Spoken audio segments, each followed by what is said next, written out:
investigators and oversight.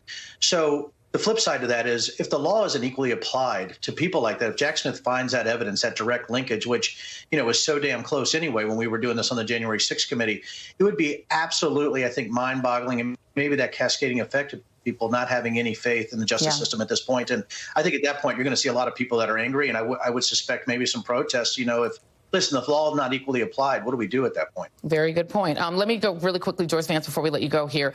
Aileen Cannon seems to be really trying to protect herself from getting this case taken from her by the 11th Circuit. She's ruled for Jack Smith his request to redact the names of some 24 government witnesses that Trump wanted to reveal in public versions of one of his big filings in the classified docs case. It seems to be a very big deal, but it also seems to be self-protective on her part.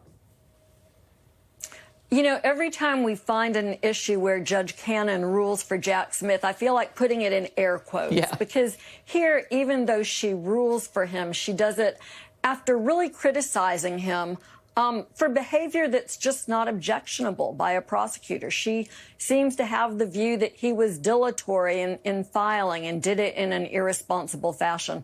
The reality is that Smith will still have to justify all of these redactions of the names of witnesses from public view.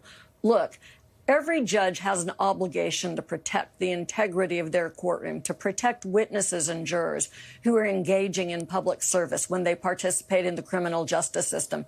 It's just unthinkable that a judge would not be very careful with the safety and security of those people, and yet this judge almost seems to resent having to protect them simply because it's the special prosecutor that's asking for that. Well, the better